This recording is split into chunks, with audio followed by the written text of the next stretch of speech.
오늘 대림절 네 번째 주일을 맞이했습니다. 제가 오늘 이 본문을 택했는데 제 목회 40년 넘도록 이 본문 가지고 설교하는 것은 이번이 처음입니다.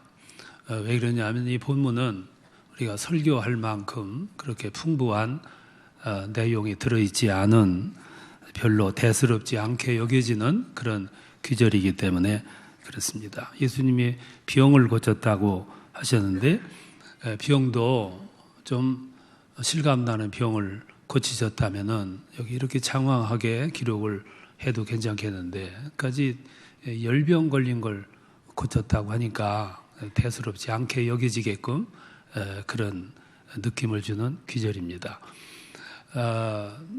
듣지 못하는 사람이 듣고 걷지 못한 사람이 걷고, 나병 환자가 깨끗해지고 38년 된 병자가 고침을 받았다. 그러면 이거는 기사거리가 될 텐데, 어느 여인이 열병에 걸렸는데 그 열병 고쳤다 하는 내용이라서 별로 이런 것까지 성경에서 기록해 놨나 하는 느낌이 드는 귀절입니다. 그런데 이 말씀을 조금 눈여겨보면 색다른 모습이 나와요. 그게 뭐냐면, 그럼에도 불구하고 이 기사를 마태, 마가, 누가복음에서 소위 공간복음에서 공이 이 문제를 다루고 있다는 사실이죠. 그만큼 중요한 의미가 들어있다 하는 내용인데요. 그래서 오늘은 이 말씀을 가지고 좀 말씀을 전하려고 합니다. 이 말씀에 대한 이야기 줄거리가 이렇습니다. 예수님이 공생애를 시작하자마자 갈릴리로 가십니다. 그래서 거기서 어부들을 택해가지고 제자를 삼아요. 베드로 형제 그리고 요한 형제를 불러서 제자로 삼습니다. 나를 따르라 그랬더니 이 두 형제가 아주 순순히 따라 나섰습니다. 따라다니면서 보니까 그 예수님이 가르치는 내용이 예사롭지가 않았어요. 가르치는 내용이 서기관들과 같지 않고 권위가 있었습니다. 그리고 병자들을 고치는데 특별히 귀신 들린 자가 고침을 받고 중병자들이 고침을 받는 것을 봤어요. 굉장히 놀랐죠. 그 두 형제만 놀란 게 아니라 많은 사람들이 굉장히 놀랐습니다. 그때 누군가가 제자 중 하나였다고 볼 수 있어요. 제자 중 하나가 지금 베드로의 장모가 열병에 걸렸습니다 하는 얘기를 전해주게 됩니다. 그래서 예수님이 그 집으로 가서 고쳐줬습니다. 그랬더니 그 장모가 금방 열병에서 치유받고 수종들었다. 그 말은 손님 대접했다 그 말이죠. 아주 단순한 그런 이야기예요. 나타난 부분만 보면 이 이야기는 별로 대수롭지가 않아요. 근데 조금 생각을 해보면 이 말씀 속에 상당한 메시지가 들어있어요. 그리고 오늘 우리들에게 주는 교훈이 깊습니다. 한번 살펴보도록 하겠습니다. 여러분, 이 여인이 열병에 걸렸다 그러는데 열병이 언제 어떻게 걸립니까? 대부분 열병이 두 가지가 있는데, 하나는 질병에 의해서 장티푸스 같은 바이러스에 의한 열병이 있어요. 얼마나 열이 높습니까? 굉장히 열병에 걸리게 되는 거죠. 또 하나는 이제 감기도 심하게 들면 열이 나기는 해요. 근데 그걸 가리켜서 열병이라고는 안 하잖아요. 근데 또 하나 열병이 있습니다. 그 열병이 뭐냐면 새로운 변화에 의해서 발생하는 정신적인 진통을 열병이라 그래요. 예를 들면 새로운 환경, 새로운 경우에 빠지게 되면 열병을 알아요. 특별히 오늘 젊은이들이 연애에 빠지면 열병을 앓습니다. 한번 열병에 들으면 젊은이들 방향 감각을 몰라요. 누가 말해도 못 들어요. 열병에 걸리는 아이를 반대하면 부모가, 그럼 아이는 죽어요. 왜냐하면 그 병이 열병이기 때문에 그래요. 고개 끄덕끄덕 하는 분들은 다 한 번씩 알아본 경험 있는 분들이에요. 이 열병이 얼마나 무서운지 몰라요. 이성에 빠져서 연애에 빠지면 아주 무서운 열병을 앓게 됩니다. 목숨을 버릴 것처럼 그렇게 날뛰게 되는 거죠. 또 하나 열병이 있습니다. 그게 오늘 현대인들이 앓는 병이에요. 쉽게 말하면 화병이에요. 열병이 조금 도가 높으면 화병이잖아요. 이 화병은 언제 나느냐면은 분노가 일어날 때, 억울함을 입을 당했을 때, 정신적 충격을 받았을 때, 배신감을 느꼈을 때, 이 관계가 악화됐을 때 사람들은 화병에 걸려요. 열병을 앓지요. 여기 베드로 장모가 그래서 지금 열병을 하는 거예요. 이 베드로 장모의 열병은 사실은 우리 정서로 말하면 화병입니다. 그러면 이 화병이 왜 발생했는가? 오늘은 그걸 좀 한번 살펴보려고 그래요. 전제해야 될 게 뭐냐면 이 화병은 복음 초기라는 것을 전제해야 됩니다. 그러면 먼저 베드로를 생각을 해보겠습니다. 베드로가 누군가 하면은 어부였습니다. 예수님이 제자가 되기 전에 그는 고기 잡는 직업이 어부였습니다. 갈릴리에서 자라서 갈릴리에서 고기 잡아먹는 사람으로 뼈가 굳은 사람이에요. 그래서 우리들이 베드로 하면 언뜻 떠오르는 느낌이 있어요.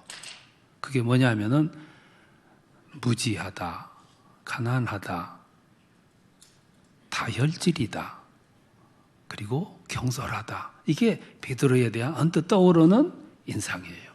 베드로는 늘 다혈질 때문에 실수를 많이 해요. 그리고 늘 덤벙대다가 실수를 많이 하고요. 그런데 그가 어느 날 예수를 만나면서 제자가 돼서 신분을 달리하게 되는 거죠. 그래서 본문을 자세히 들여다보면 여기 나온 여인을 가리켜서 시몬의 장모라 이렇게 표현을 해요. 그 말은 베드로의 장모라니 그런 뜻이죠. 그 말은 또 무슨 말이냐면 베드로에게는 가정이 있었다는 얘기예요. 아내가 있었고 자식도 있었겠죠. 가정이 있는 가장이었어요. 그런데 이 베드로가 어느 날 예수를 따라 나섰어요. 그 예수님의 제자가 된 겁니다. 그리고 돌아다니며 전도한다 하고 돌아다니고 있어요. 좋게 말해서 집을 나간 거지 오늘날로 말하면 가출한 거예요. 집을 놔두고 가정을 놔두고 가출을 했어요.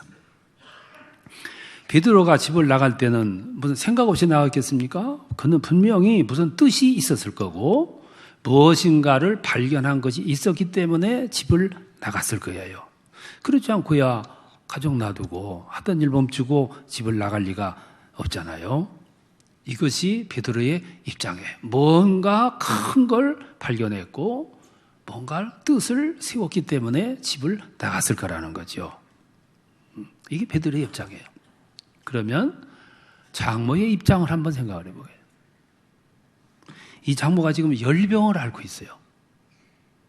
지금까지 말씀드린 내용을 조금 여러분들이 생각을 했다면 열병이 왜 왔는지 아실 거예요. 옛날부터 사위 사랑은 장모라고 그랬어요. 사위는 얼마나 장모님이 사랑합니까? 암탉을 잡아주고 사랑하기 때문에. 그런데 사위 사랑도 사위가 내 딸한테 잘해줘야 사랑이지. 안 그래요?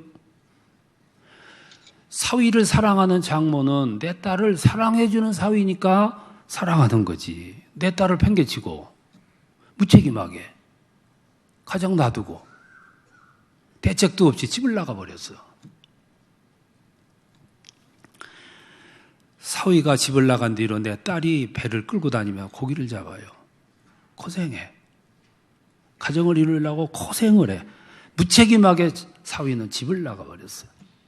그러면 그 꼴을 보는 장모 입장에서 여러분 화가 나겠어요? 안 나겠어요? 화가 열병으로 열병이 화병 난 거예요. 지금 그래서 이 장모가 열병을 앓고 있는 거라 이 말씀이에요.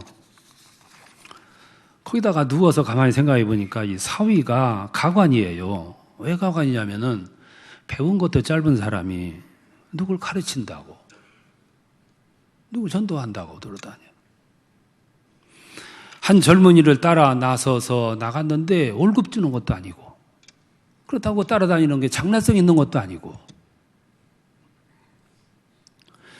장모가 보니까 이 사회 이해할 수가 없어요. 주제 파악도 못하고, 더 창피한 것은 자기 혼자 나간 것도 아니고 자기 동생도 데리고 나갔어요. 너 그것까지도 봐주겠는데. 이웃집에 사는 요한 야고보 형제까지도 데리고 나갔어. 열심히 착실하게 고기 잡고 가장 역할 다 하던 요한 형제도 데리고 나갔어요. 동네 사람들이 모이면 베드로 얘기해요. 미쳤다고. 조용히 살던 사람들까지 끌고 나갔다고. 그래서 이 빵아를 찌. 그 장모는 집에 나갈 수가 없어요. 나가면 사람들이 이 빵아를 찌는데 견딜 수가 없단 말이에요. 그러니까 집도 못 나가고 지금 열병에 걸려서 누워 있단 말이에요. 화병에 안 날 수 있어요? 이 장모는 이래서 열병에 걸린 거예요, 지금. 오늘 이 세상에요, 열병 앓는 사람들이 너무 많아요. 이 열병은 대부분 어디서부터 시작되냐면 관계가 악화될 때 시작돼요.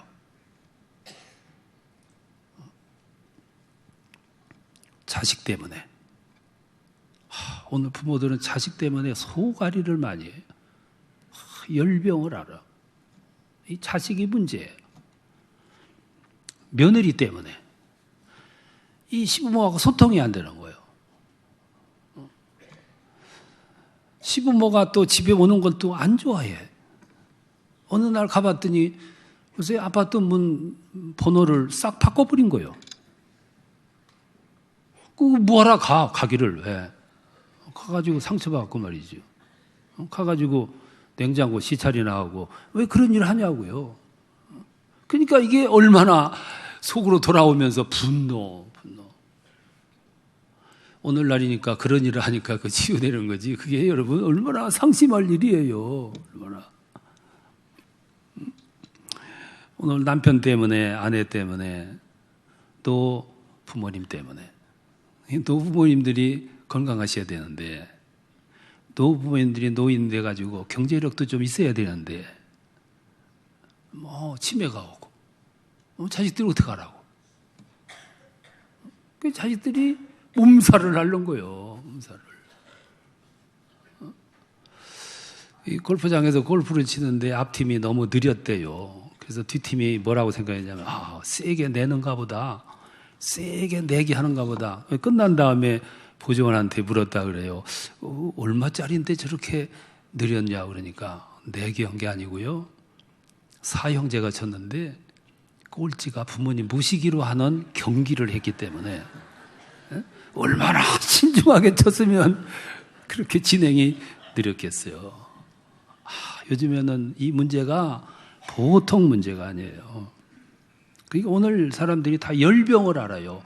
겉에서는 점잖은 것 같지만 속엔 참 열병을 알아요. 그러니까 열병을 효과적으로 터치지 못하니까 홧김에 일을 저지르는 거예요.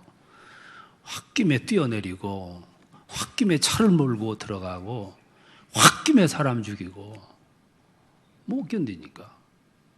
오늘 현대인들 전부 보면 화병을 앓고 있어요. 이게 베드로 장모가 지금 머리 싸매고 누워 있는 거예요. 베드로 입장, 장모 입장을 살펴봤어요. 이제 세 번째 생각할 게 있습니다. 그때 누군가가 제자 중 하나가 베드로 장모가 지금 열병을 앓고 있다고 그렇게 얘기를 해줘요. 30절에 보면 사람들이 곧 그 여자에 대하여 예수께 여짜온대. 그 열병 앓는다 그 얘기를 전해줬겠죠. 근데 그 열병의 이유가 베드로가 집을 나갔기 때문에 열병을 앓는다고 이렇게 얘기해 줬겠죠. 그래서 예수님이 마침내 그 장모의 집에 신방을 가십니다. 31절에 보면 예수께서 집에 가셔서 그 손을 잡아 일으키시니 열병이 떠나고 이렇게 얘기를 해요. 그 말은 무슨 말이냐면 금방 열병이 나았다 그 말이죠. 그러니까 그 장모가 금세 일어나가지고 수종 들었다. 그 말은 손님 대접을 했다. 그 말이에요. 금방 치유가 돼가지고. 굉장히 이야기가 심플하잖아요. 근데 이 이야기 속에서 우리에게 질문하는 게 있어요. 그 질문이 뭐냐면, 과연 이 열병이 이렇게 쉽게 나을 수 있는 거냐? 잡아 일으켰더니 순식간에 질병이 나았다. 그런데 이 이야기는 이렇게 쉽게 끝나지만, 근데 전후 사정을 이렇게 들여다보면 이 이야기는 그렇게 간단하지가 않아요. 상당 부분이 생략이 됐어요. 감추어져 있는 부분이 있다고요. 그걸 발견해야 이 본문을 이해할 수가 있어요. 보세요.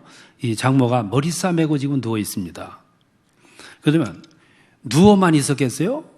누워서 막 앓으면서 생각했을 거예요. 뭘 생각했냐면, 왜 그 착실하던 사위가 다 놔두고 나갔을까?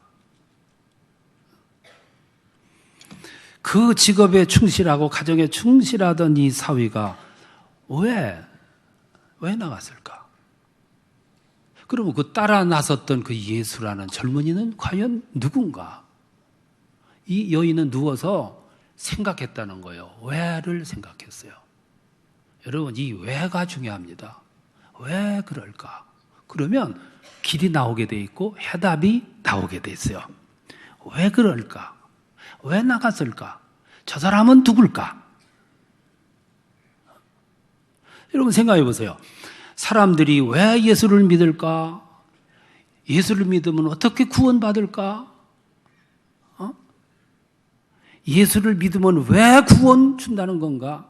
그 예수는 왜 오셨는가? 그 예수는 누구인가? 하나님은 왜 그 예수를 세상에 보냈는가? 그럼 왔으면 오래 살지 왜 죽었는가? 죽은 자리가 왜 하필이면 십자가인가? 죽었다가 어떻게 3일 만에 살아날까? 왜 그럴까? 왜 그럴까? 왜 그럴까를 생각하면은 해답이 나오는데, 왜 이 사람들이 생명을 내놓고 예수를 전할까? 왜 사람들이 재산을 다 내어놓으면서도 헌금할까? 왜 사람들이 그 예수를 전하는데 목숨까지도 내놓을까? 왜 그럴까? 그는 누구이길래? 예수는 과연 누구인데? 저마다 이 물음을 가지면 해답이 나오는데, 길이 열리는데, 사람들은 그렇게 생각을 안 해요. 아예 포기해버리는 거예요. 이 장모가 누워서 사위 생각만 하면 우라가 터졌고 화병이 생겼어요. 그러면서도 또 한편으로 생각했을 거예요. 왜 그랬을까? 내 사위가 왜 집을 나갔을까? 수도 없이 생각했겠죠? 그러면서 생각이 발전해서, 그러면 그는 누구일까? 내 사위가 그렇게 모든 걸 포기하고 따라 나설 수 있는 그 젊은이는 누구인가? 얼마나 깊이 생각을 했겠어요? 그러다가 마지막에 뭐 어떤 생각까지 도달했냐면은, 아, 그래, 그러면 나도 그를 한번 만나보고 싶다. 여기까지 발전한 거예요. 그가 도대체 누구인가? 그는 도대체 누구길래 나도 만나고 싶다. 한번 만나보고 싶어. 이 마음이 간절할 때 신방 오신 거예요. 그 마음이 간절할 때 예수님이 그 집에 오신 거예요. 오셔서 30절, 31절을 주목해 보세요. 31절에 보면 그가 나아가사, 예수께서 그 집에 가사 그 말이에요. 가서 오시더니 장모의 손을 잡아 일으키시니, 그 말은 무슨 말이냐면, 내가 지금 이렇게 누워있을 때가 아니야. 너는 지금 이 부질없는 일로 머리 싸매고 원망이나 하고 있을 때가 아니야. 일어나. 손을 잡고 잡아 일으켰다 그 말. 그랬더니 31절에 보면 열병이 떠나가고, 열병이 떠나갔어요. 왜 열병이 떠나갔냐면 화병의 이유를 알았기 때문에. 베드로가 집을 나간 이유를 알았기 때문에. 여러분, 화병이라는 거는요, 문제가 풀리면 화병이 낫게 돼 있어요. 감정이 풀리면 병은 낫게 돼 있어요. 가까웠던 친구가 서로 오해로 말미암아 아주 증오까지 했어요. 생각만 하면 화가 치밀어 올라. 그런데 하루는 그 친구가 와가지고 사과를 하는 거예요. 본의 아니게 내가 잘못했다고. 그럼 순간 감정이 회복되는 거예요. 그러면 모든 병은 낫는 거예요. 해소되니까. 생각을 해보세요. 예수님이 오셔서 그의 손을 잡으시면서 일으키셨어요. 내가 이렇게 있을 때가 아니야. 일어나! 잡아! 일으켰는데 그 순간 예수께로부터 주어지는 영적 권위가 나를 짓누르고 그 영적 권위가 나를 압도해오는 권위를 느낀 거예요. 권위를. 귀신을 호령하던, 바다를 향해서 호령하던 그 영적 권위가 나를 향해서 엄습해오는데 나를 압도했다, 이게 말씀이야. 그 순간에 그 여인은 사도 바울이 보았던 그 빛을 본 거예요. 예수에게서 그 빛을 봤다, 이 말씀이야. 그 순간 뭘 깨달았냐면, 내 사위가 이것 때문에 나갔구나. 이것 때문에 모든 걸 놓고 따라 나갔구나. 이걸 알아간 거예요. 그럼 문제가 해소된 거지. 그래서 그 즉시 나아서 수종 들었다. 이렇게 말씀을 하고 있어요. 화병은 마음의 병입니다. 감정이 해소가 되면 낫게 되는 거죠. 여기서 마가가 우리에게 주고자 하는 메시지가 두 가지가 있어요. 하나는 너는 과연 예수를 만나보았느냐 하는 메시지예요. 예수를 만나면 다 해소가 되는데, 예수를 만나기만 하면 모든 문제가 풀어지는데, 만나지 못했기 때문에 의심이, 갈등이, 불화가, 몰이해가, 그래서 사람 말 막 죽이는 일까지 막 생기는 건데, 여기서 맞추시는 메시지가 나와요. 너는 과연 예수를 만났느냐? 이 여인은 예수님을 만나기 전에 사위를 이해를 못했어요. 그 젊은이가 누군지도 이해를 못했어요. 근데 그를 직접 만나고 났을 때 비로소 문제가 풀렸어요. 여러분, 예수를 진정 만나셨습니까? 이게 중요한 거예요, 이게. 여러분, 예수님을 정말로 진정으로 만나보셨습니까? 대답이 시원찮은 거는 아직 확실하지가 않아요. 그러니까 갈등이 많은 거예요, 갈등이. 하나의 메시지예요. 너는 정말 예수를 만나는가? 또 하나의 메시지가 있어요. 그는 만남의 열매예요. 예수를 만나게 되면 열매가 맺히도록 되어 있어요. 32절에 보면 저물어 해질 때에 모든 병자와 귀신 들린 자를 예수께 데려오니. 누가 데리고 왔어요? 이 많은 병자들을 누가 데리고 왔어요? 열병이 치유가 되고 고침받고 나서 이유를 깨달았어요. 예수님이 누군가를 비로소 알게 됐어요. 비로소 알게 되고 그분으로부터 온 영적 권위에 힘입고 나니까 그냥 있을 수가 없는 거예요. 그래서 나가서 불러왔어요. 와, 보라! 나를 고치신 그분을 보라. 나를 치료해 주신 그분을 와서 보라. 그러니까 수많은 사람들이 몰려왔고 귀신 들린 자가 와가지고 고침을 받았다. 이렇게 말씀을 했어요. 이 장모는 예수를 만나고 나서 모든 문제를 해소해요. 모든 일을 해결합니다. 오늘 우리들이 예수를 모르기 때문에 오해가 많고, 예수를 모르기 때문에 우물쭈물이가 나오고, 예수를 모르기 때문에 항상 갈등이 상존하는 거예요. 그렇기 때문에 핍박도 오고, 예수 믿는 사람들이 힐난하는 거예요. 모르기 때문에. 알면 길이 나오고 그것보다 더 소중한 길이 없는데 모르기 때문에. 그래서 하나님은 이 땅에 예수를 보내신 거예요. 모든 사람이 확실한 길을 알게 하고 확실한 길을 제시하게 하기 위해서, 확실한 구원의 길을 제시하고 회복의 은혜를 주시기 위해서, 예수를 진정으로 만날 때 그런 은혜가 주어지는 거죠.